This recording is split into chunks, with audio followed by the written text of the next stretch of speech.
वह शूटिंग के दौरान इस्तेमाल की जाने वाली कैंसर जांच रिपोर्ट घर ले आया था गलती से। खाने की मेज पर बैठे हुए उसकी कॉन्ट्रैक्ट पत्नी लियू रुयान ने अचानक पूछा, कितना समय बचा है? उसने सोचा वह दोनों के 3 साल के विवाह अनुबंध के बारे में पूछ रही है, बस थोड़ा सा ही, शायद कोई 3 महीने और। लियू रुयान चुप हो गई। इसके बाद वह चुपचाप 3 महीने के लिए विदेश चला गया, प्रशिक्षण के बहाने। जब वापस लौटा तो दोस्तों से सुना कि लियू रुयान पूरे देश में अपने तथाकथित दिवंगत पति को ढूंढती फिर रही थी। ढूंढते ढूंढते पागल हो गई थी। कहती थी, जीते जी मिले तो ठीक, न मिले तो कम से कम लाश ही सही। लियू तोंग, हाथ धो लीजिए, खाना खाने चलिए। उसने मेज पर 3 सालन और 1 सूप परोसा। सब लियू रुयान की पसंदीदा चीजें थी, लेकिन आज उसे खाने का बिल्कुल मन नहीं था। बस 2-3 बार चॉपस्टिक हिलाई और बस नजरें झुकाकर उसे देखते हुए पूछा, अब कितना वक्त बचा है? उसने फिर सोचा, वह 3 साल के विवाह अनुबंध की बात कर रही है, बस थोड़ा ही, कोई 3 महीने। वैसे भी शादी के वक्त लियू रुयान के सेक्रेटरी ने उसे साफ साफ चेता दिया था कि लियू तोंग को लेकर सावधान रहें। उसने उससे इसलिए नहीं चुना था कि परिवार की शादी की जिद थी, बल्कि इसलिए चुना था क्योंकि उसका चेहरा उसके सपनों के इंसान से मिलता जुलता था। अनुबंध का वक्त खत्म होने पर पैसे लेकर चले जाओ, यही बात थी, और यह सही भी था। दू झिचेंग अब देश लौट आया था। लियू रुयान का यह अनुबंध के बारे में अचानक पूछना, शायद वह चाहती है कि मैं उसके सपनों के इंसान के लिए जगह खाली कर दूं, यह जगह छोड़ दूं। जब वक्त आएगा मैं खुद चला जाऊंगा, उसके लिए कोई परेशानी नहीं खड़ी करूंगा। दरअसल वह समझ भी सकता था, आखिर यह वही शख्स था जिसे वह 3 साल से दिल में बसाए बैठी थी। वह नहीं चाहती होगी कि उसका सपनों वाला इंसान उसके पास किसी और मर्द को देखे। यह तो बिल्कुल स्वाभाविक बात थी। उसने मन ही मन सोचा, उसे इस तरह मुश्किल में डालना ठीक नहीं। उसने फैसला कर लिया, तो ऐसा करते हैं लियू तोंग, मैं जितनी जल्दी हो सके यहाँ से शिफ्ट हो जाता हूँ। बस आसपास घर मिलना थोड़ा मुश्किल है। क्या आप मुझे 3 दिन का वक्त दे सकती हैं? 3 दिन में मैं पक्का चला जाऊंगा। आप इतना जाना चाहते हैं? उसके उस बेहद खूबसूरत चेहरे पर साफ नाराजगी उभर आई। वह थोड़ा ठिठक गया। उसकी बात का मतलब समझ नहीं आया। लियू रुयान ने मुंह बना लिया और गुस्से में उठ खड़ी हुई, जैसे किसी ने ऐलान किया हो, मैंने तुम्हें जाने की इजाजत नहीं दी, चुपचाप यहीं रहो, मैं खाना नहीं खाऊंगी। इतना कहकर वह सीधे अपने काम के कमरे में चली गई। वह उसकी पीठ को जाते हुए देखता रहा। समझ ही नहीं आया कि आखिर हुआ क्या। लियू रुयान आमतौर पर खुद से बात नहीं करती थी। जब भी मुंह खोलती थी कोई न कोई जरूरी बात होती थी। आज उसने खुद अनुबंध के बारे में पूछा। साफ था कि वह इस मामले को जितनी जल्दी हो सके खत्म करना चाहती थी, और उसने खुद जाने की पेशकश भी कर दी। तर्क के हिसाब से तो लियू रुयान को खुश होना चाहिए था, तो फिर इतनी नाराजगी क्यों? थोड़ी देर सोचने के बाद शायद उसे समझ आ गया। आखिर लियू रुयान एक ऐसी महिला CEO थी जिनके पास अरबों की संपत्ति थी। अनुबंध का सम्मान करना उनके स्वभाव में था। शायद उन्हें लगा कि इज्जत पर बट्टा लग रहा है, इसीलिए शायद चाहती हो कि बाकी के 2 महीने अनुबंध के मुताबिक पूरे किए जाएं। हाँ, वह हमेशा ऐसी ही थी। बीते 3 सालों में उनका व्यवहार चाहे कितना भी ठंडक क्यों न रहा हो, जो बात कह दी उससे कभी मुकरी नहीं। वह वादे की पक्की थी, तो उसे भी समझदारी दिखानी चाहिए थी। बेहतर यही था कि जल्दी से कोई जगह ढूंढकर निकल जाए। उसने जल्दी जल्दी खाना खत्म किया, चाय की मेज पर रखी स्क्रिप्ट की फाइल उठाई और अपने कमरे में लौट आया। इस फिल्म की शूटिंग 3 दिन बाद शुरू होने वाली थी। स्क्रिप्ट से जल्दी घुलना मिलना जरूरी था। जैसे ही फाइल खोली वह एकदम ठिठक गया। यह जांच रिपोर्ट यहाँ कैसे आ गई? यह दरअसल उसके किरदार के लिए एक प्रोप थी। शायद जब वह स्क्रिप्ट उठा रहा था तो डायरेक्टर लियाओ से असावधानी में यह भी साथ चली आई। पूरा दिन इतनी व्यस्तता रहती थी कि खाने पीने की भी फुर्सत नहीं। धीरे धीरे लियू रुयान को पेट की गंभीर बीमारी हो गई थी। जब उसे यह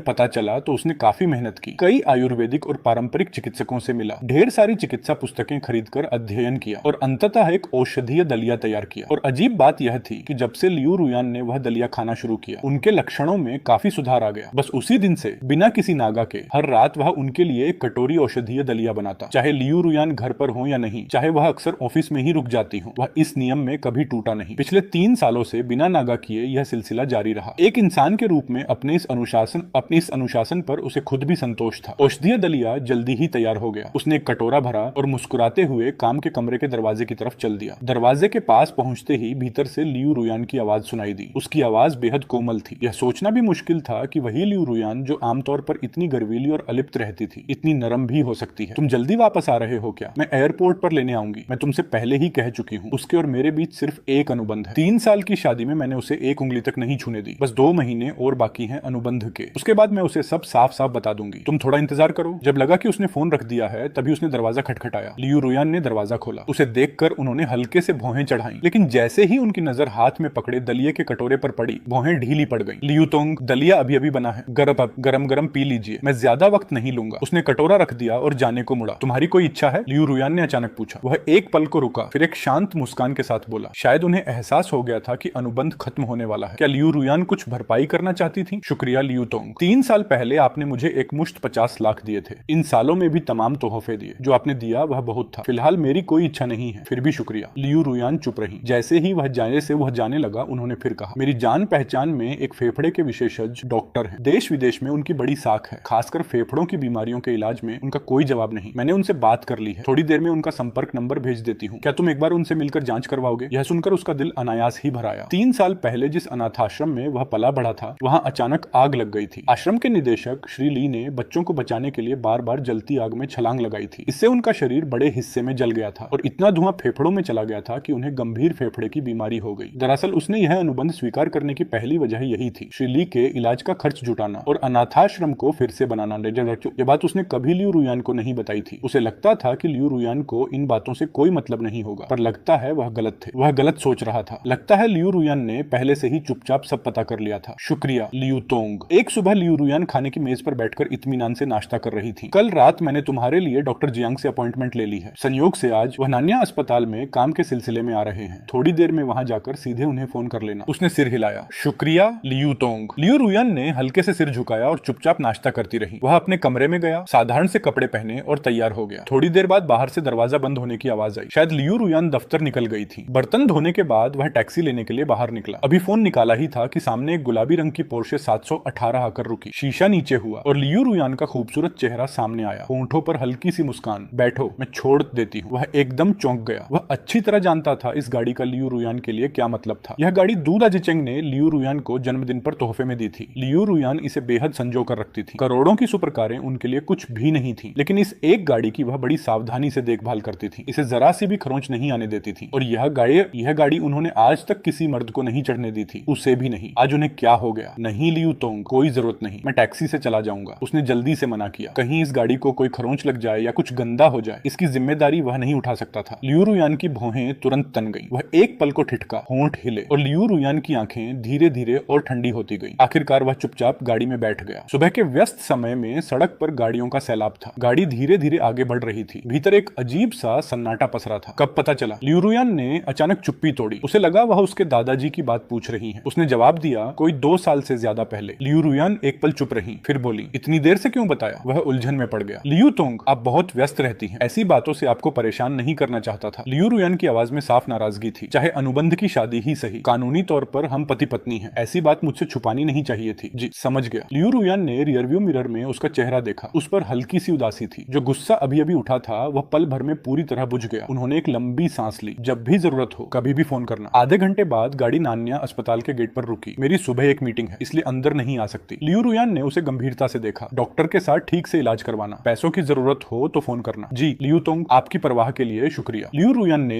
एक बार और उसे देखा, फिर गाड़ी आगे बढ़ा दी। अरे चेनफान आज इतनी जल्दी आ गए? जैसे ही शाओ आयुडू ने उसे देखा, उनकी आंखें मुस्कुरा उठी। पिछले 3 सालों में इस नेकदिल महिला डॉक्टर की देखभाल के लिए वह दिल से आभारी था। शाओ आयुडू अपने रोज के राउंड के बाद उसे एक कोने में ले गई। रुको चेनफान, इन दिनों पैसों की तंगी तो नहीं है?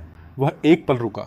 दादाजी का अस्पताल का बिल, उनका इशारा समझ गया। सच कहें तो इन दिनों वाकई पैसों की बहुत तकलीफ थी। लियू रुयान ने शुरू में जो 50 लाख दिए थे वह कब के खर्च हो चुके थे। पिछले 2 सालों में उसने खुद भी कुछ कमाया था, लेकिन वह सब अस्पताल के बिलों और अनाथाश्रम की भारी भरकम लागत में डूब गया। उसने कई बार सोचा था कि लियू रुयान से उधार मांगे, लेकिन उनका उस पर कोई कर्ज नहीं था, बल्कि इन सालों में उन्होंने उसका काफी ख्याल रखा था। वह उनसे और एहसान नहीं ले सकता था। शुक्रिया आयुडू दीदी, अस्पताल के खर्च का कोई ना कोई रास्ता निकाल लूंगा। उसने शालीनता से उनकी मदद ठुकरा दी। इन सालों में शाओ आयुडू ने जितना किया था वह पहले से ही बहुत ज्यादा था और उन पर बोझ नहीं बढ़ाना चाहता था। शाओ आयुडू ने हल्की सी सांस ली। 3 साल साथ रहने के बाद उनसे उसका स्वभाव कहाँ छुपा था? दिखने में शांत और सीधा साधा, लेकिन असल में किसी से भी ज्यादा जिद्दी। ठीक है, लेकिन अगर कभी जरूरत पड़े तो बेझिझक बताना, जब तक तुम मुझे दोस्त मानते हो। उसके होंठों पर एक चमकदार मुस्कान आ गई। बिल्कुल, तुम मेरी इकलौती दोस्त हो। कुछ भी हो तुम्हें ही सबसे पहले बताऊंगा, बस दोस्त ही। शाओ आयुडू के चेहरे पर मुस्कान थी। मास्क के पीछे गाल हल्के से गुलाबी हो गए। चेनफान का खूबसूरत चेहरा देखते देखते उनका दिल जोर जोर से धड़कने लगा। अरे गए वो, अब भी देखती रहोगी? एक गोरा हाथ उनके कंधे पर हल्के से थपथपाया। सावधान, आंखें बाहर निकल आएंगी। शाओ आयुडू चौंक कर पलटी। सामने उनकी जुलचिन्हन सहेली का शरारती चेहरा था। क्या बकवास कर रही हो आयुडू? 3 साल से तू उस बुजुर्ग की देखभाल कर रही है, बिल्कुल जैसे अपने सगे दादाजी की करती हो। इतने समर्पण से किसी मरीज की देखभाल करते मैंने किसी डॉक्टर को नहीं देखा। कहीं तूने खुद को उनकी बहू मान तो नहीं लिया? बेकार की बातें मत करो, ऐसा मजाक नहीं करते। चेनफान की शादी हो चुकी है। शादी को इतने साल हो गए पर उनकी पत्नी को कभी आते नहीं देखा। कितने अफसोस की बात। बात है। जो भी वह औरत है कितनी किस्मत वाली होगी, ऐसा इंसान जो इतना ख्याल रखे, वह जरूर बहुत खुश होगी। वांग बिंग के दिल में अफसोस का समंदर था। उसने ठान लिया था कि अगर शाओ आयुडू की कोई दिलचस्पी नहीं है तो वह खुद आगे बढ़ेगी, लेकिन किसे पता था कि वह पहले से शादीशुदा है। शाओ आयुडू के दिल में भी कड़वाहट थी। वार्ड के दरवाजे से अंदर झांका। चेन फान बूढ़े श्रीली से हंसते बोलते बातें कर रहे थे। उन्हें देखकर वह कुछ देर के लिए खोसी गई, लेकिन लियू रुयान ने पहले से संपर्क कर दिया था, इसलिए डॉक्टर से मुलाकात बहुत आसानी से हो गई। जांच के बाद पता चला कि श्रीली की बीमारी पूरी तरह ठीक हो सकती है, बस ऑपरेशन का खर्च बहुत ज्यादा था। यह अच्छी खबर सुनकर उसका पूरा दिन खुशी में बीता। घर लौटा तो लियू रुयान अभी तक नहीं आई थी। यह तो रोज की बात थी। साल के 365 दिनों में से आधे दिन लियू रुयान घर पर नहीं होती थी। काम की अधिकता में वह अक्सर ऑफिस में ही रुक जाती थी। वह अच्छी तरह समझता था लियू रुयान जानबूझकर उससे दूरी बनाए रखती थी। अपने सपनों के इंसान से इतना गहरा प्रेम था कि उसके लिए खुद को संभाले रखती थी। 3 सालों में व्यावसायिक शिष्टाचार के अलावा उन्होंने किसी भी पुरुष के साथ कभी कोई नजदीकी नहीं होने दी, यहाँ तक कि नाम के पति उससे भी नहीं। रात 9 बजे के बाद औषधीय दलिया तैयार करके वह लियू रुयान के दफ्तर की तरफ चल दिया। वह एक अरबों की इमारत थी, शहर के सबसे महंगे इलाके में खड़ी, रोशनी में नहाई हुई, भव्यता और शान से दमकती हुई। जब से लियू रुयान ने इसकी बागडोर संभाली थी, इन सालों में लियू समूह दिन ब दिन फलता फूलता जा रहा था, जीवंतता से भरपूर। यहाँ खड़े होकर वह खुद को बहुत छोटा और तुच्छ महसूस करता था। घर पर तो सब ठीक लगता था, लेकिन उसके दफ्तर में खड़े होकर दोनों के बीच की खाई का सही अंदाजा होता था। थर्मल बॉक्स दे दो। चेन मेंग ऊंची एड़ी की सैंडल पहने उसके सामने आ गई और बॉक्स ले लिया। जब वह जाने लगा तो चेन मेंग ने अचानक पलटकर कहा, दू जिचेंग की वापसी जल्दी हो गई है, शायद कल शाम तक आ जाएं। तुम्हें लियू तोंग का घर जल्दी छोड़ देना चाहिए, मैं घर ढूंढ रहा हूँ। यह सुनकर चेन मेंग थोड़ा चौंकी। उसने कई बार उसे देखा, हालांकि वह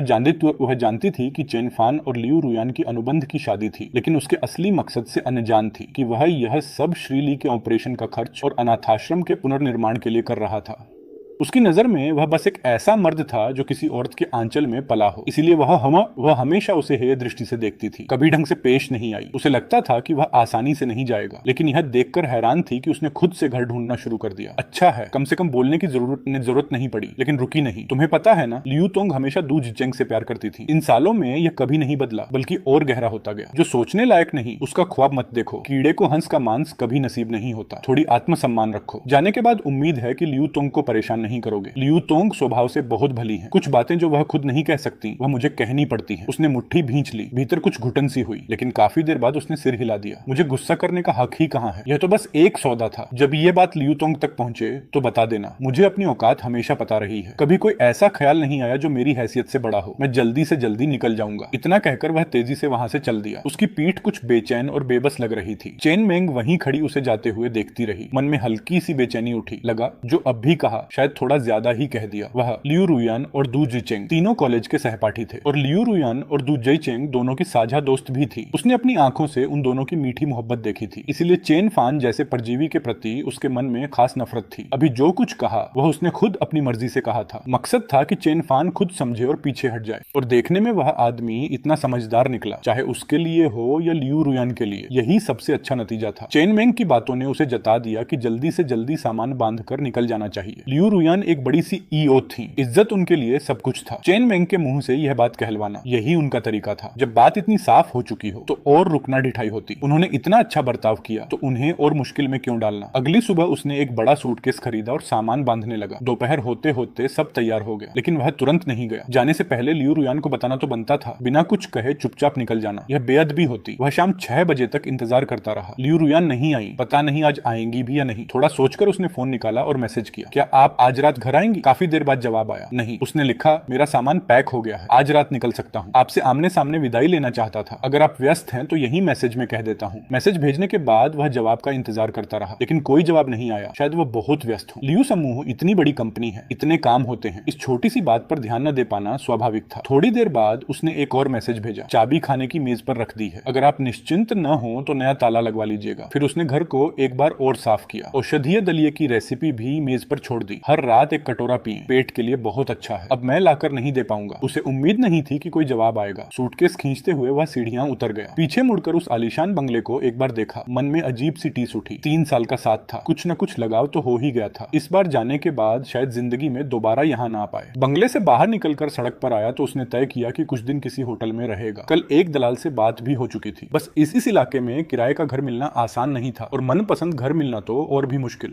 शायद थोड़ा और इंतजार करना पड़े। तभी उसने सिर उठाया और एकदम ठिठक गया। सामने एक चेहरा था जो डराने की हद तक गुस्से से भरा था। उसके गले में शब्द अटक गए। कुछ कहना चाहा लेकिन कुछ निकला नहीं। इतने समय साथ रहने के बाद यह पहली बार था जब उसने लियू रुयान का ऐसा चेहरा देखा था। वह हमेशा शांत, ठंडी और आकर्षक रहती थी, जैसे धूल से अछूती कोई परी। चाहे कितना भी गुस्सा हो, कभी इस तरह का भाव चेहरे पर नहीं आया था। यह देखकर वह थोड़ा घबरा गया। क्या मुझसे कोई गलती हो गई? उसने दिमाग पर जोर डाला। लगता था सब कुछ लियू रुयान की मर्जी के मुताबिक ही हो रहा था। उन्होंने निकलने को कहा, वह उसी रात निकल भी गया। तो फिर वह अभी भी नाराज क्यों है? कहीं इसलिए तो नहीं कि बिना आमने सामने बताए चला आया। यह उनका अनादर था। शायद थोड़ा ऐसा ही हुआ। वह उसकी मालकिन थी। कर्मचारी बिना बताए नौकरी छोड़ दे, यह सच में थोड़ा ज्यादा हो जाता है। उसके चेहरे पर हल्की शर्मिंदगी आई। माफ कीजिए लियू तोंग, आपसे सीधे कहकर जाना चाहिए था। मैं सच में माफी मांगता हूँ। वह समझ नहीं पाया कि लियू रुयान अचानक वापस क्यों आ गई। शायद उन्हें डर था कि बंगले में कुछ कीमती चीज वह उठा ले जाएगा। वहाँ बहुत सी बहुमूल्य चीजें ने थी, खासकर दू जिचेंग के दिए तोहफे। उन चीजों को लियू रुयान कितना संजोती थी, यह उसने खुद देखा था। जैसे एक घड़ी थी जिसकी कीमत कई हजार थी। उसके लिए उन्होंने कई लाख का खूबसूरत डिब्बा खरीदा था और उसे किताबों के कमरे में सबसे दिखती जगह पर रखा था, जैसे चीज देखकर इंसान याद आए। इसके अलावा घर में कई और बेशकीमती चीजें थी, लेकिन उनके बारे में उन्होंने कभी उससे सावधानी नहीं बरती। अब वह जा रहा था, थोड़ी चिंता होना लाजिमी था। उसने जल्दी से सफाई दी। लियू तोंग, मैंने सिर्फ अपने कपड़े लिए हैं, चाहें तो सूटकेस खुलवाकर देख लें या पहले वापस चलते हैं। आप अपना सारा सामान गिन लें, फिर मैं जाऊंगा। आपकी नजर में मैं ऐसा इंसान हूँ। लियू रुयान की आवाज बेहद ठंडी थी। वह एक पल को सन्न रह गया और मन ही मन खुद को कोसा कि बेकार में यह बात मुंह से निकाल दी। ऐसे कहना तो उन्हें ही संकीर्ण और चालाक दिखाता। क्या यह सही था? लियू तोंग, मेरे परिचित, मेरा वह मतलब नहीं था। मेरा मतलब था कि वापस चलते हैं। बात पूरी होने से पहले ही लियू रुयान आगे बढ़ गई। पता नहीं क्यों उसे लगा जैसे वह रूठी हुई है। मन में उलझन लिए वह सूटकेस खींचता हुआ पीछे पीछे चल दिया। उसने सोचा शायद वह चाहती हैं कि वह पहले घर जाए ताकि सामान की जांच कर सके। इतनी भीड़ भाड़ वाली जगह पर एक खूबसूरत महिला सीईओ को भी अपनी इज्जत का ख्याल रखना होता है। उनकी लाज रखना ही बेहतर था। उसने खुद सूटकेस खोल दिया। कपड़ों के अलावा कुछ किताबें और स्क्रिप्ट थी, एक लैपटॉप था और 2 घड़ियां जो लियू रुयान ने उसे दी थी। उन दोनों घड़ियों की कीमत कम नहीं थी। सबसे सस्ती भी 1 लाख से ऊपर की थी। लियू रुयान ने उसे जन्मदिन पर तोहफे में दी थी। सामान ज्यादा नहीं था, एक नजर में सब दिख जाता था, लेकिन लियू रुयान ने सूटकेस की तरफ देखा तक नहीं। उनकी खूबसूरत आंखों में गुस्से की आग धधक रही थी और वह सीधे उसे घूर रही थी। वह बहुत असहज महसूस कर रहा था। इतनी दबदबे वाली महिला सीईओ का इस तरह घूरना सच में बेचैन कर देता था। कहीं उन्हें लग रहा हो कि उसने कोई कीमती चीज छुपा ली। उन्हें दोष भी नहीं दे सकता, आखिर वह एक गरीब आदमी था। इतनी महंगी चीजों के सामने कितने लोग लालच से बच पाते हैं। लियू तोंग, क्या आप एक बार जांच कर लेना चाहती हैं? चेन फान, तुम्हें यह सब बहुत मजेदार लग रहा है। लियू रुयान की आवाज में बर्फ जैसी ठंडक थी जो सालों से नहीं पिघली। वह चौंककर उनकी धधकती आंखों में देखने लगा। अपना सामान वापस कमरे में ले जाओ, लियू रुयान ने ठंडे स्वर में इतना कहा और किताबों के कमरे की तरफ चल दी। दरवाजा जोर से बंद कर दिया। धड़ाम की आवाज से वह चौंक गया। इनका मतलब क्या है? सामान कमरे में ले जाने को कह रही हैं, तो क्या पहले सामान की जांच करके फिर जाने देंगी? शायद ऐसा ही हो। लियू रुयान कारोबार में भले ही साम्राज्य हो, लेकिन घर गृहस्थी में थोड़ी लापरवाह थी। अक्सर चीजें कहाँ रखी हैं भूल जाती थी। इतना सारा कीमती सामान था, खुद उन्हें भी याद नहीं रहता होगा सब। जांच में वक्त लगेगा। चलो इंतजार कर लेते हैं, वरना कहीं कुछ सच में गुम हो और उसी पर इल्जाम आ जाए, वरना मुकदमे में भी फंस सकता था। उस रात उसने खाना नहीं बनाया। यह भी नहीं पूछा कि लियू रुयान ने कुछ खाया या नहीं। उसका मन बहुत भारी था। कल दू जिचेंग वापस आने वाला था, तब शायद लियू रुयान उसे घर भी लाए। भले ही लियू रुयान के बारे में उसके मन में कोई हद से बाहर की भावना नहीं थी, लेकिन उन दोनों को आंखों के सामने साथ देखना, उनके बीच की नजदीकी देखना, यह अपने आप में एक तरह की तकलीफ थी। क्या वह खुद इस दर्द को झेलने के लिए तैयार था? जाने दो, उनका पैसा लिया है, थोड़ी तकलीफ तो सहनी ही होगी। अगली सुबह लियू रुयान बहुत जल्दी दफ्तर निकल गई। वह सोफे पर उदास बैठा रहा। समझ नहीं आ रहा था कहाँ जाए, क्या करे। पता नहीं कल रात लियू रुयान का काम ठीक से निपटा या नहीं। कई बार फोन उठाया, पूछने की सोची, लेकिन हिम्मत नहीं जुटा पाया। कल रात जब यह बात उठी थी तो लियू रुयान का चेहरा बताता था कि वह उत्साहित नहीं थी। अभी जरूर बहुत व्यस्त होंगी। परेशान नहीं करना चाहिए, और ज्यादा से ज्यादा यह होगा कि आज रात लियू रुयान जब उन्हें घर लाएं तो वह कोई बहाना बनाकर होटल चला जाएगा, उन दोनों को जगह दे देगा। पूरा दिन घर पर स्क्रिप्ट पढ़ता रहा, आईने के सामने अभिनय का अभ्यास करता रहा। आंख उठाई तो शाम के 5 बज चुके थे। मन भटकने लगा। अब तक दू जिचेंग आ गया होगा। लियू रुयान उसे इतने सालों से याद करती आई थी। अभी वह जरूर बहुत खुश होंगी। यह सोचकर वह कुछ देर के लिए खो गया। कभी कभी उसे खुद पर बड़ी हीनता महसूस होती थी। दू जिचेंग अच्छे घर का, देखने में भी सुंदर, बड़ा सितारा, और सुना था स्वभाव भी बहुत अच्छा था। उसके मुकाबले वह तो बस एक तीसरे दर्जे का अभिनेता था, हर मायने में उससे पीछे। कोई अचरज नहीं कि लियू रुयान जैसी खूबसूरत और काबिल महिला उस पर इतनी फिदा थी। वह जरूरी नहीं था कि लियू रुयान को पसंद करता हो, लेकिन इस पल में न चाहते हुए भी दू जिचेंग के लिए थोड़ी सी ईर्ष्या तो थी। फोन उठाया तो देखा कि चेन मेंग ने एक स्टेटस लगाया था। साथ में एक तस्वीर थी। दू जिचेंग और लियू रुयान किसी वेस्टर्न रेस्तरां में एक साथ डिनर कर रहे थे। दोनों एक दूसरे के बगल में बैठे थे, जैसे स्वर्ग से उतरे कोई जोड़ा हो। स्टेटस में लिखा था, वह इंसान वही था, वही रहेगा। इस जोड़े को मेरी शुभकामनाएं। शुभकामनाएं हमेशा हमेशा के लिए। तस्वीर में लियू रुयान का चेहरा मुस्कुराहटों से भरा था। यह कोमलता उसने पहले कभी नहीं देखी थी। तो वह मुस्कुरा भी सकती थी, बस वह मुस्कान सिर्फ उस इंसान के लिए थी जिससे वह प्यार करती थी। मन बुझा बुझा था। उसने पहली बार घर पर खाना मंगवाया। आज रात शायद लियू रुयान वापस न आए। वैसे भी दू जिचेंग इज्जतदार आदमी था, सोचा तो खुद भी। वह तो तीसरा पहिया बनकर घर पर बैठा था। वे दोनों पुरानी यादें ताजा करना चाहें तो भी होटल का कमरा ले लेंगे। वह चुपचाप मंगाया हुआ खाना खा रहा था। थोड़ी देर में दरवाजे पर दस्तक हुई। उसे थोड़ा अजीब लगा। इस वक्त कौन आया होगा? शायद बिल्डिंग मैनेजमेंट से कोई हो। मुंह में खाना भरे भरे दरवाजे की तरफ गया। दरवाजा खोला और ठगा सा रह गया। लियू रुयान? वह वापस कैसे आ गई? उन्हें तो दू जिचेंग के साथ होटल में होना चाहिए था। उसने दरवाजे के बाहर झांक कर देखा, सिर्फ लियू रुयान थी। दू जिचेंग का कोई नामो निशान नहीं। तुम क्या देख रहे हो? अरे नहीं, कुछ नहीं। आप वापस क्यों आई? यह मेरा घर है। क्या मैं नहीं आ सकती? मेरा मतलब था आपके सपनों का इंसान आज देश लौटा है। दोनों के पास कितनी बातें होंगी, कितनी पुरानी यादें होंगी। इस वक्त तो किसी होटल में जाकर इतने सालों की तड़प मिटानी चाहिए। वह खुशी जो इतने समय से रुकी हुई थी, उसे जीना चाहिए। यह सब वह कह नहीं सका। बस एक फीकी मुस्कान के साथ उन्हें अंदर आने का इशारा किया। शायद उसने खुद भी यह सोचा हो। शायद लियू रुयान का स्वाभिमान इजाजत न दे कि पहली ही मुलाकात में खुद को पूरी तरह सौंप दें। 2 साल से ज्यादा की दूरी के बाद दोनों के बीच अभी भी थोड़ी झिझक रही होगी। थोड़ा और वक्त लगेगा। जब दोनों फिर से घुल मिल जाएंगे तब शायद लियू रुयान पूरी तरह खुल पाएंगी। तुमने खाना नहीं बनाया और यह सब खा रहे हो? कमरे में घुसते ही लियू रुयान की नजर मेज पर रखे फास्ट फूड के डिब्बों पर पड़ी। भौहें हल्की सी सिकुड़ गई। आज मन नहीं था, इसलिए मंगवा लिया। आपने खाया? मैं कुछ बना दूं? वह जानता था कि वह दू जिचेंग के साथ वेस्टर्न डिनर करके आई थी, इसलिए उम्मीद नहीं थी कि वह हाँ कहेंगी।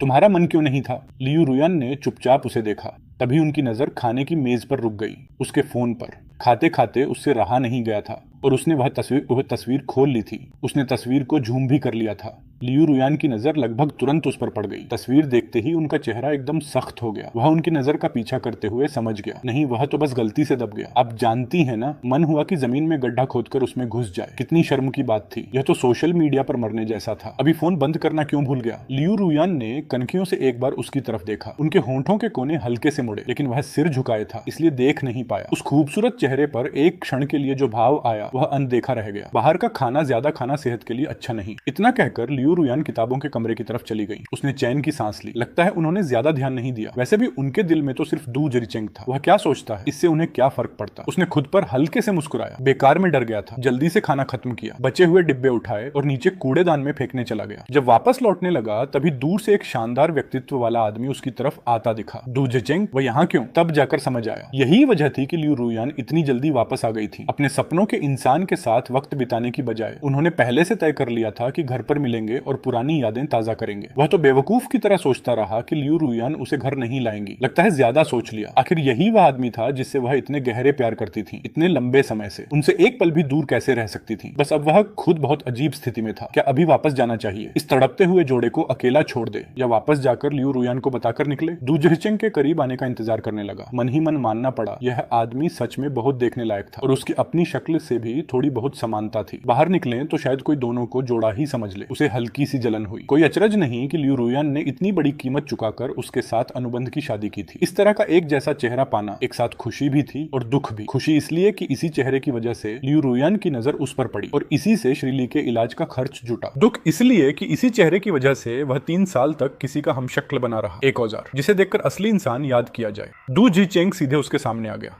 तुम चेन फान हो? उसकी आंखों में 3 हिस्से हिकारत थी और 7 हिस्से मजाक। उसे उस नजर में छुपी तुच्छता का एहसास हुआ, लेकिन गुस्सा नहीं आया। आखिर वह खुद इस आदमी की जगह लेने वाला एक नकली पति था। उसे हंसाने का हक था। इतने पैसे लिए थे, अपमान झेलने के लिए मानसिक तैयारी तो पहले से ही थी। आप लियूतोंग से मिलने आए हैं ना, मैं आपको ऊपर ले चलता हूँ। उसने जल्दी से एक मुस्कान चेहरे पर लगाई। दू जिचेंग एक पल के लिए रुका। शायद उम्मीद नहीं थी कि वह इतना शालीन निकलेगा। उसने एक गहरी मुस्कान के साथ कहा, तो फिर तुम्हें तकलीफ देनी पड़ेगी। जो करना था वह किया। वह दू जिचेंग को ऊपर ले गया, चाबी से दरवाजा खोला और उसे अंदर आने दिया। पहले थोड़ा इंतजार करें, लियूतोंग शायद किताबों के कमरे में काम कर रही हैं, मैं जाकर बता देता हूँ। दू जिचेंग ने सिर हिलाया और कमरे में चारों तरफ नजरें घुमाने लगा। उसने एक गहरी सांस ली और किताबों के कमरे का दरवाजा खटखटाया। आपसे मिलने कोई आया है? भीतर से कोई आवाज नहीं आई। थोड़ी देर बाद लियू रुयान ने खुद दरवाजा खोला। पहले उन्होंने एक बार उसे देखा, फिर भौहें चढ़ाते हुए बैठक में चली गई। नजर पड़ी तो सोफे पर दू जिचेंग बैठा था। तुम यहाँ कैसे आए? लियू रुयान के होंठों पर हल्की मुस्कान आई और वह उसके बगल में जाकर बैठ गई। वह एक पल रुक गया। क्या उन दोनों ने पहले से तय नहीं किया था? रुयान रुयान। चेन मेंग ने बताया कि तुम इन सालों में नए घर में शिफ्ट हो गई हो, तो सोचा मिलने आ जाऊं। सजावट बहुत सुंदर है। उसने बैठक की खिड़की की तरफ इशारा किया। ये ऑर्किड का गमला वही है ना जो मैंने तुम्हें दिया था, इतने सालों बाद भी रखा हुआ है और कितनी अच्छी तरह पाला है। यह सुनते ही लियू रुयान की नजर अनायास रसोई में उस आदमी पर चली गई जो फल काट रहा था। आमतौर पर उनके पास इन छोटी छोटी बातों पर ध्यान देने का वक्त कहाँ था। घर के पौधे, फूल, यह सब आमतौर पर वही देखभाल करता था। जिचेंग, ये तुम्हारी पहली बार यहाँ आना है, पहली बार यहाँ आना है। चलो मैं घर दिखाती हूँ। ठीक है। दोनों उठकर घर का चक्कर लगाने निकल पड़े। दू जिचेंग ने उसके कमरे को हैरानी से देखा। यह तो वही सादा और प्राकृतिक स्टाइल है जो मुझे सबसे पसंद है। रुयान, क्या यह कमरा मेरे लिए तैयार किया था? और वह ग्रैंड पियानो भी, याद है ना? मैंने बस यूं ही कह दिया था कि मुझे यह पसंद है, पसंद है। सोचा नहीं था कि तुम सच में खरीद लोगी। रुयान, तुम मेरा बहुत ख्याल रखती हो। उस वक्त वह फूल लेकर वापस आया था। उन दोनों की बातें अनायास ही कानों में पड़ गईं। उसका चेहरा एकदम सुन्न पड़ गया। तो इस कमरे की सजावट दू जिचेंग की पसंद के हिसाब से की गई थी। दरअसल उसे भी यह स्टाइल बहुत पसंद था, सादा, विनम्र, फिर भी खूबसूरत। और वह पियानो, उसे तो संगीत से बेहद लगाव था। जब से वह यहाँ आया था, पहली नजर में ही उस पियानो पर दिल आ गया था। उससे नजरें हटाना मुश्किल था। जब भी लियू रुयान घर पर न होती, वह चुपचाप आकर थोड़ी देर बजाता। और सच में करोड़ों का वह पियानो था। उसकी आवाज और स्थिरता पिछले जन्म में बजाए किसी भी पियानो से कहीं बेहतर। लेकिन एक शाम की बात थी। लियू रुयान जल्दी घर लौटी, कुछ कागजात लेने। उन्होंने उसे उस कमरे में पियानो बजाते हुए देख लिया। उस वक्त उनका चेहरा वह आज भी नहीं भूला। इतना भयानक गुस्सा। इस पियानो को छूने की इजाजत किसने दी तुम्हें? आगे से बिना मेरी अनुमति के इसे हाथ मत लगाना। उस वक्त उसने सोचा था कि शायद उन्हें डर था कि वह इस महंगे पियानो को नुकसान पहुंचा देगा, इसीलिए वह बार बार माफी मांगता रहा और वादा किया कि आगे कभी हाथ नहीं लगाएगा। लेकिन अब जाकर समझ आया यह पियानो असल में क्या था। यह पियानो उनके सपनों के इंसान के लिए खरीदा गया था, सिर्फ और सिर्फ दू जिचेंग के लिए। वह सोफे पर उदास बैठा रहा। तभी लियू रुयान और दू जिचेंग दोनों वापस आए। वह बिजली का झटका लगे जैसा उछलकर खड़ा हो गया। दू भाई, फल खाइए। लियू, तो मुझे थोड़ा काम है, आप दोनों आराम से बैठिए, मैं चलता हूँ। इतना कहकर वह जल्दी से अपने कमरे में गया, जैकेट उठाई और निकलने लगा। देख रहा था कि दू जिचेंग शायद यही रात बिताए। बेहतर यही था कि जल्दी खिसक जाए। तीसरा पहिया बनकर क्या करना। तुम कहाँ जा रहे हो? लियू रुयान ने उसे ऐसी नजरों से देखा जो बिल्कुल दोस्ताना नहीं थी। बस थोड़ा काम है। तुम्हें कौन सा काम होगा? वह मन ही मन कसमसाया। सोचा मैंने जगह छोड़ दी, और क्या चाहिए? क्या मुझे यहीं बैठकर काली छाया बनना होगा तब जाकर खुश होंगी? ये औरत आखिर सोचती क्या है? कोई ढंग का बहाना नहीं सूझ रहा था। वह हकला हकला कर कुछ कह नहीं पा रहा था। लियू रुयान की आवाज और ठंडी हो गई। वहीं बैठे रहो, हिलना मत। रुयान, अगर चेन फान को काम है तो जाने दो। दू जिचेंग ने मुस्कुराते हुए बचाव किया। उसने चैन की सांस ली और उसकी तरफ कृतज्ञ नजरों से देखा। सच कहें तो वह एक पेशेवर किरदार था और किराएदार की हर वाजिब बात मानता था। लेकिन यहाँ बैठकर दोनों का प्यार देखना, दीवार में कान लगाना, यह उसके बस का नहीं था। वह मुड़कर जाने लगा। लियू रुयान ने फिर से हल्के से आवाज दी। उठता हुआ कदम फिर से रुक गया। दू जिचेंग ने हल्के से भौहें उठाई। मुड़कर देखा। लियू रुयान का चेहरा गुस्से से भरा था। फिर कुछ जांचती हुई निगाहों से उसे देखने लगे। जिचेंग, रात हो गई है, तुम जाकर आराम करो। लियू रुयान ने चेहरा बदलते हुए नरम आवाज में दू जिचेंग से कहा। दू जिचेंग एकदम अवाक रह गया। वह आज रात यहाँ आया था तो कुछ सोच कर आया था। जेब में खास तौर पर कुछ लेकर भी आया था। लेकिन आधे घंटे भी नहीं बैठा था कि लियू रुयान ने विदाई का इशारा कर दिया। यह क्या हो रहा है? लेकिन वह कुछ कह नहीं सका। उठकर सिर हिलाया। रुयान, कल तुम्हारे पास वक्त है? फिल्म देखने चले? किसी और दिन चलते हैं। कल शायद मैं बहुत व्यस्त रहूंगी, कई मीटिंग है। दू जिचेंग फिर से हैरान रह गया। काफी देर सोचने के बाद उसने अपनी मशहूर मुस्कान दी। ठीक है, वैसे भी इस बार देश में ही रहूंगा, आगे बहुत मौके मिलेंगे। जाते जाते दू जिचेंग ने उसे एक गहरी नजर से देखा। उस ठंडक में जो था उससे वह अनायास सिहर उठा। यह शख्स मुझसे नफरत करने लगा है। वह थोड़ा अचंभित था। लियू रुयान ने उसे मना किया। इसमें मेरी क्या गलती? मैं तो खुद जगह देने की कोशिश कर रहा था। इस बात ने उसे एहसास दिला दिया इन दोनों से जितनी जल्दी हो सके दूर रहना होगा, वरना न जाने आगे कितनी मुसीबतें झेलनी पड़े। यही सोचते हुए उसने हिम्मत करके लियू रुयान से पूछ लिया, लियू तोंग, आपका सामान गिनना हो गया? लियू रुयान का मूड अभी ठीक ठाक था, लेकिन यह सुनते ही उनका खूबसूरत चेहरा फिर से ठंडा पड़ गया। कौन सा सामान? वह आपकी कीमती चीजें। मैं अभी भी जाने की बात कर रहा हूँ। हालांकि मैं बहुत गरीब हूँ, लेकिन ऐसा इंसान नहीं हूँ। एक बार देख लीजिए, कुछ कम नहीं होगा। अभी वह बात पूरी भी नहीं कर पाया था कि अचानक एक बर्फीली लहर उसकी तरफ आती महसूस हुई। उसने सिर उठाया तो लियू रुयान की नजर से टकराया। एक ऐसी नजर जो मानो जान लेने को तैयार हो। क्या तुम्हें यह बहुत मजेदार लग रहा है? नहीं नहीं,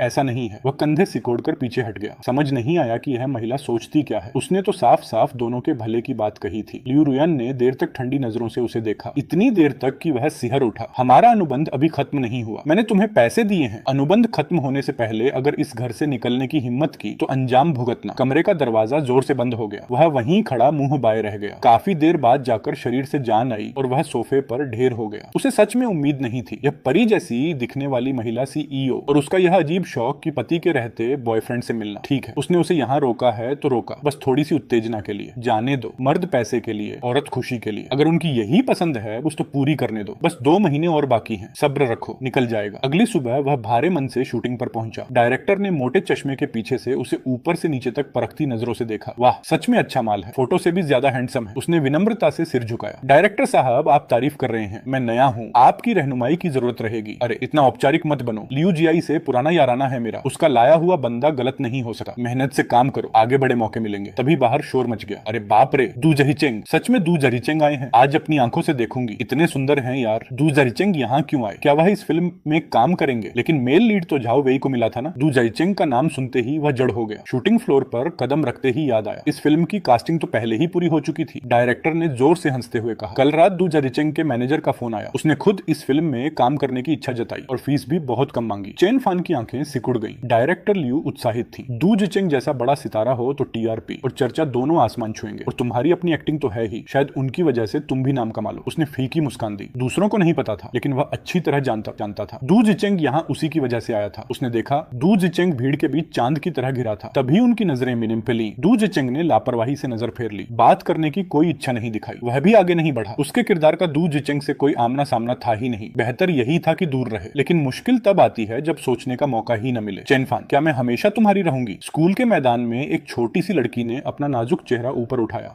और लड़खड़ाते कदमों से आगे बढ़ते हुए सामने खड़े खूबसूरत लड़के की तरफ हाथ बढ़ाया। यह किस तरह का अभिनय था? तुम हमेशा मेरी रहोगी, सिर्फ तुम्हारी। चेनफान, यह क्या कर रहे हो? अभिनय नहीं आता तो भाग जाओ। डायरेक्टर लियू अचानक गरज उठे। तुम्हें पता है लोगों का वक्त बर्बाद कर रहे हो। उस डांट से सेट पर सब सन्न रह गए, सब हैरान थे। चेनफान का अभिनय तो बेहतरीन था, भावनाएं गहरी, जज्बात सच्चे। कोई समझ नहीं पा रहा था कि डायरेक्टर इतने क्यों भड़क गए। माफ कीजिए डायरेक्टर साहब, गलती मेरी थी, एक बार और करते हैं। उसने सारी भावनाएं समेटकर फिर से किरदार में उतरने की कोशिश की, लेकिन आगे चाहे जैसा भी किया, डायरेक्टर लियू को कुछ भी पसंद नहीं आया। आलोचना के शब्द और कड़वे होते गए। सब समझ गए थे यह कलाकारी की कमी की बात नहीं थी। डायरेक्टर जानबूझकर उसे निशाना बना रहे थे। लियू दाई, तुमने यह कैसा बेकार आदमी ला कर दिया? डायरेक्टर लियू ने लियू दाई को बुलाया। मुंह खुलते ही बोले, इस एक्टर को मैं नहीं लेता, जल्दी इसे ले जाओ, मुआवजा बाद में भेज दूंगा। लियू दाई का चेहरा काला पड़ गया। मुझे एक वजह चाहिए। वजह? कौन सी वजह? खुद ठीक से एक्टिंग नहीं आती और मुझ पर दोष डालते हो। इसकी एक्टिंग अच्छी है या नहीं, ये आप खुद जानते हैं। डायरेक्टर लियू ने बेसब्री से हाथ हिलाया। यहाँ झगड़ा मत करो, जल्दी इसे यहाँ से ले जाओ। दीदी छोड़िए। जब लियू दाई बहस करने को तैयार थी, उसने उन्हें पीछे खींच लिया। डायरेक्टर लियू से उसकी कोई पुरानी दुश्मनी नहीं थी। इतनी निजी दुश्मनी की एक ही वजह हो सकती थी, दू जिचेंग ने पर्दे के पीछे से रस्सी खींची थी। यह तो हद से ज्यादा ज्यादती थी। चेन फान, तुम चिंता मत करो, ये फिल्म गई तो गई, मैं तुम्हारे लिए कोई अच्छी फिल्म ढूंढूंगी। जी दीदी, मुझे आप पर भरोसा है। शूटिंग फ्लोर से बाहर निकले। लियू दाई को भी चिंता हो रही थी। पहले मैं तुम्हें घर छोड़ देती हूँ। नहीं दीदी, मुझे यहाँ थोड़ा काम है। पिछली बार ऑनलाइन घर देखा था, लेकिन अभी तक कोई खबर नहीं आई। यहीं कहीं आसपास कोई घर देख लूंगा। कोई मदद चाहिए? नहीं, ये छोटी सी बात है। ठीक है, मैं दफ्तर जाकर कुछ रोल ढूंढती हूँ। लियू दाई को जाते देख वह भी जाने को मुड़ा। तभी एक अधेड़ उम्र की महिला तेज कदमों से आई। तुम चेन फान हो ना, मेरे साथ चलो। वह नहीं चाहता था, लेकिन उसे जाना पड़ेगा, नहीं तो बाद में और मुसीबत होगी। आज से पहले उसे दू जिचेंग से कोई खास नफरत नहीं थी, चाहे वह लियू रुयान का सपनों का राजकुमार ही क्यों न हो। लेकिन आज जो हुआ, वह सच में गुस्से से पागल हो गया था। स्वभाव से शांत था, लेकिन इसका मतलब यह नहीं कि गुस्सा आता ही नहीं। सब पता है तो चलो जल्दी। उस महिला ने चिल्लाते हुए उसके चेहरे की तरफ उंगली उठाई। समझदार हो तो रास्ता मत रोको। यह सुनकर महिला का चेहरा हरा पड़ गया। उसने एक हाथ से उसकी बांह जकड़ ली। कुत्ता किसे कहा? छोड़ो, उसने ठंडे स्वर में कहा। नहीं छोड़ूंगी। क्या कर लोगे? दू साहब ने बुलाया है। यह तुम्हारे 8 जन्मों का पुण्य है। तुम जैसे साधारण एक्टर को अगर दू साहब की कृपा न मिले तो जिंदगी में यह दिन कभी न आए, और तुम मुझसे यह रवैया दिखाते हो। बहन वांग, दू जिचेंग आगे आया। दू साहब, यह लड़का बेशरम है, मना कर रहा था। उस महिला ने उसे घूरते हुए शिकायत की। दू जिचेंग ने होठों पर व्यंग्य भरी मुस्कान लाते हुए देखा। चेन फान, लियू रुयान के बारे में मुझसे बात नहीं करनी। आप मुझसे क्या कहना चाहते हैं? कैफे में वह सीधे दू जिचेंग की आंखों में देखता रहा। आज जो हुआ वह देख ही लिया। मैंने डायरेक्टर लियू से बस इतना कहा कि मुझे तुम पसंद नहीं हो, और उन्होंने तुरंत तुम्हें निकाल दिया। दू जिचेंग के चेहरे पर घमंड साफ झलक रहा था। तुम सोचते हो कि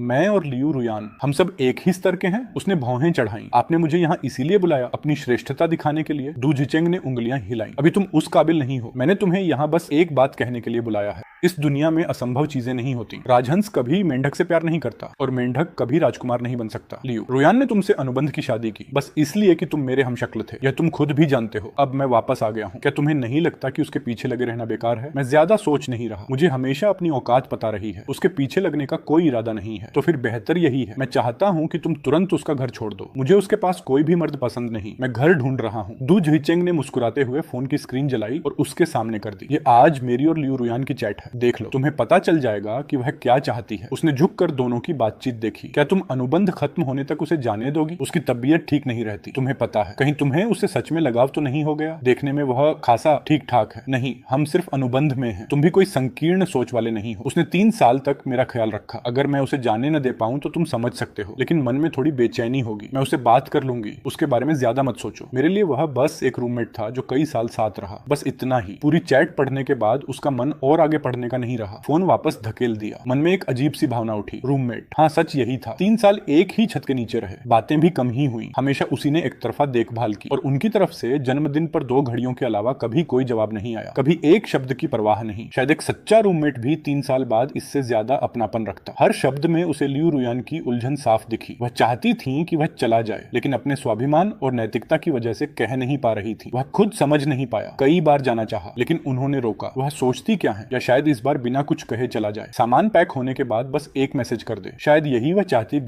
भी हूँ। लियू समूह की 24वीं मंजिल, सीईओ का दफ्तर। लियू रुयान फोन पर बात कर रही थी। डॉक्टर जियांग, क्या हाल है? लियू तोंग, हालात अच्छे नहीं है। मरीज के फेफड़ों की स्थिति बहुत गंभीर है और बहुत देर हो चुकी है। मैंने कहा था कि ठीक हो सकता है, लेकिन सच ये है कि शायद बस 2 महीने और हैं। दूसरी तरफ से डॉक्टर जियांग की एक लंबी सांस सुनाई दी। लियू रुयान का चेहरा सख्त हो गया। सच में कोई रास्ता नहीं? लियू जी, यह बीमारी अभी देश विदेश में लाइलाज है। पैसा हो तो थोड़ा वक्त बढ़ाया जा सकता है, लेकिन मरीज को बहुत तकलीफ होगी। लियू रुयान काफी देर चुप रही। डॉक्टर जियांग, आप इस क्षेत्र के विशेषज्ञ हैं, सब आप पर छोड़ती हूँ। पैसे की चिंता मत करिए, सबसे अच्छी दवाइयां दीजिए। मुझे पता है मुझे क्या करना है। फोन रखने के बाद लियू रुयान थकी हुई कुर्सी से टिक गई। पता नहीं क्यों, इस पल उनके मन में एक तीव्र घुटन उठी। दिल की गहराई से एक एक टीस आने लगी। अनायास ही दु झिचेंग की याद आ गई। जिस दिन उसने जिद करके उनसे अलग होने का फैसला किया था, विदेश पढ़ने जाने के लिए, उस दिन वह अपनी सहेली के साथ एक बार में गई थी, दर्द भुलाने को। उन्हें शराब पसंद नहीं थी, नशे की हालत से नफरत थी। फिर भी उस रात वह एक के बाद एक गिलास पीती रही थी, जैसे बस इसी से दिल का दर्द भुलाया जा सकता था। और ठीक उसी पल उसकी नजर मंच पर गई। वह ऊंची आवाज में गा रहा था। वह आवाज इतनी कोमल थी, इतनी भरपूर कि सारे जख्म भर दे। और जब उसने गिटार बजाते हुए सिर झुकाया, उस कोण से वह हूबहू दु झिचेंग जैसा लगा। एक पल में वह छवि उनके दिल में गहरे बसी परछाई से मिल गई। अचानक जो घाव उनके मन में थे, वे उस गीत के साथ धीरे धीरे सुकून पाने लगे। उसके बाद काफी समय तक जो औरत कभी बार में नहीं जाती थी, वह रोज उसी जगह बैठने लगी, बस उसे मंच पर गाते देखने के लिए। हर दिन उसका चेहरा निहारती, उसकी आवाज सुनती। बस इन्हीं पलों में उनका घायल दिल थोड़ी शांति पाता था। फिर उन्होंने मैनेजर से उस आदमी के बारे में पूछताछ की। चेन फान, कॉलेज का एक नया छात्र, पैसों की बहुत तंगी थी, इसलिए एक साथ कई काम करता था। दिन में फिल्मों में छोटे मोटे एक्स्ट्रा रोल करता, शाम को इस बार में गाता। और उन्हीं दिनों उनके घर वाले शादी के लिए दबाव बना रहे थे। एक रात जब वह गाकर जाने लगा, उन्होंने उसे प्राइवेट रूम में बुलाया और वह अनुबंध उसके सामने रख दिया। आज भी उस पल का उसका चेहरा याद था, अति हैरानी और खुशी एक साथ। और उसने बड़े विश्वास के साथ वादा किया था कि अनुबंध में जो भूमिका दी गई है उसे पूरी तरह निभाएगा। और सच में इन सालों में चेन फान ने एक भी बार कमी नहीं आने दी। उनकी जिंदगी का बेहद सावधानी से ख्याल रखा। शूटिंग के इलाके में वह काफी घूमा, लेकिन कोई मनपसंद कमरा नहीं मिला। 2 दलालों के दफ्तर में नाम दर्ज करवाया और पास में एक सस्ते गेस्ट हाउस में रुक गया। रात को जब वह गेस्ट हाउस में इंस्टेंट नूडल खा रहा था, लियू रुयान का फोन आ गया। उसने काफी देर हिचकिचाते हुए आखिर फोन उठाया। तुम कहाँ हो? लियू रुयान की आवाज बेहद ठंडी थी। उसने भावनाएं दबाते हुए जवाब दिया, लियू तोंग, मैं फिलहाल गेस्ट हाउस में हूँ, वापस आने की क्या जरूरत है? सुनो ध्यान से, मैं कह रही हूँ वापस आओ। वह चुप रहा। सच में समझ नहीं आया। उसने हर कोशिश की। जब खुद जाने को तैयार था तो उन्होंने रोका, और जब चुपचाप चला गया तो अब बुला रही है। शायद जमीर उन्हें इजाजत नहीं दे रहा था कि जाते वक्त रोकेंगे नहीं, और अब खुद वापस बुला रही है। ठीक है, वह चुपचाप चला गया था और अब भी इतना ही किया। आखिर वह और क्या चाहती है? उससे रहा नहीं गया। लियू तोंग, शायद वापस आने की जरूरत नहीं। तुम्हारा मतलब क्या है? उसने एक लंबी सांस ली। लियू तोंग, अनुबंध में बस 1 महीना और बचा है और अब दु झिचेंग भी वापस आ गए हैं। मेरा वहां रहना न उनके दिल को सुकून देगा न आपके मन को। बेहतर यही है कि दूसरी तरफ सन्नाटा, लेकिन सांसें सुनाई दे रही थी, तेज होती हुई, जैसे गुस्से को बड़ी मुश्किल से रोक रही हो। उसके मन में भी उदासी थी। उसने दु झिचेंग से भी कह दिया था कि वह चला जाएगा। अब यह नाटक करने की जरूरत नहीं। लियू तोंग, आप बेफिक्र रहिए, मैं बाहर इधर उधर कुछ नहीं बोलूंगा। आपकी इज्जत को कोई नुकसान नहीं होगा। उसे लगा शायद उन्हें डर था कि वह बाहर जाकर कुछ बोल देगा। आखिर लियू समूह एक सूचीबद्ध कंपनी थी। लियू रुयान से जुड़ी कोई भी नकारात्मक खबर शेयर की कीमत पर असर डाल सकती थी। दूसरी तरफ चुप्पी बनी रही। उसे लगा शायद इन बातों से उनका मन मान गया। उसने चैन की सांस ली और चुपचाप फोन रख दिया। जल्दी से नूडल खत्म किए। बाथरूम के आईने के सामने खड़े होकर अलग अलग भाव बनाने का अभ्यास करने लगा। अभी उसके पास कुछ नहीं था। एक ही चीज थी जिस पर सब कुछ दांव लगाया जा सकता था, अभिनय। और श्रीली के इलाज का खर्चा अभी भी बाकी था। यह सोच उसे बेचैन किए जा रही थी। रात 9 बजे नहाने धोने के बाद वह सोने की तैयारी में था। तभी दरवाजे पर दस्तक हुई। मन में सवाल उठा, इस वक्त कौन? पीप होल से झांका और पूरा शरीर सुन्न पड़ गया। लियू रुयान, वह यहाँ क्यों? क्यों, कैसे आई? दिमाग में उथल पुथल मच गई, लेकिन सोचने पर समझ आया लियू समूह के लिए यह पता लगाना कि कोई किस होटल में रुका है बाएं हाथ का खेल था, लेकिन वह नहीं समझ पाया। फोन पर साफ साफ बात हो चुकी थी। तो रात के इस पहर यहाँ क्यों आई? वह नहीं जानता था कि उनका सामना कैसे करे, लेकिन वह दरवाजे तक आ चुकी थी। अब न खोलना बेअदबी होती। मन को तैयार करके उसने दरवाजा खोला। दरवाजा खुलते ही लियू रुयान की खूबसूरत आंखें सीधे उसके चेहरे पर टिक गई। सामान उठाओ और मेरे साथ चलो। लियू रुयान जल्दी में लगती थी। बाल थोड़े बिखरे हुए थे, अभी भी दफ्तर वाले कपड़े पहने थे। वह आमतौर पर दफ्तर से घर आते ही कपड़े बदल लेती थी, आज सीधे यहाँ चली आई थी। उसने अनुमान लगाया शायद काम से लौटी। घर खाली देखा तो किसी से जुगत लगवाकर होटल का पता निकलवाया और सीधे चली आई। लेकिन समझ नहीं आया, वह तो चाहती थी कि वह जाए।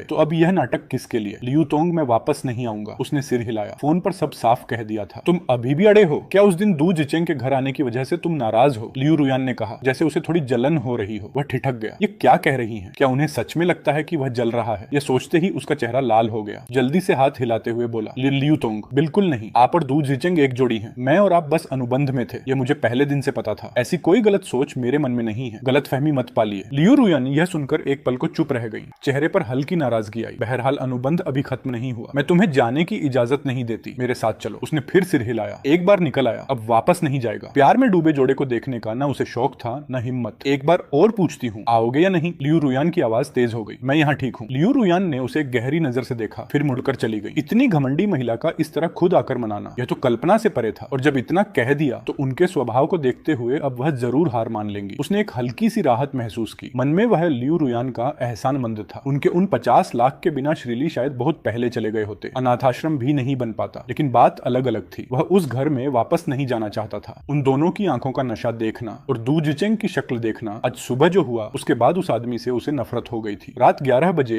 एक फोन ने नींद तोड़ दी। कौन है? चेन फान। तुम पति हो कैसे? जल्दी से बार में आओ। रुयान बुरी तरह पी गई है, वो बुरी तरह पी गई है। दूसरी तरफ एक लड़की की तेज आवाज थी। वह एकदम चौकन्ना हो गया, उछलकर बिस्तर से बैठ गया।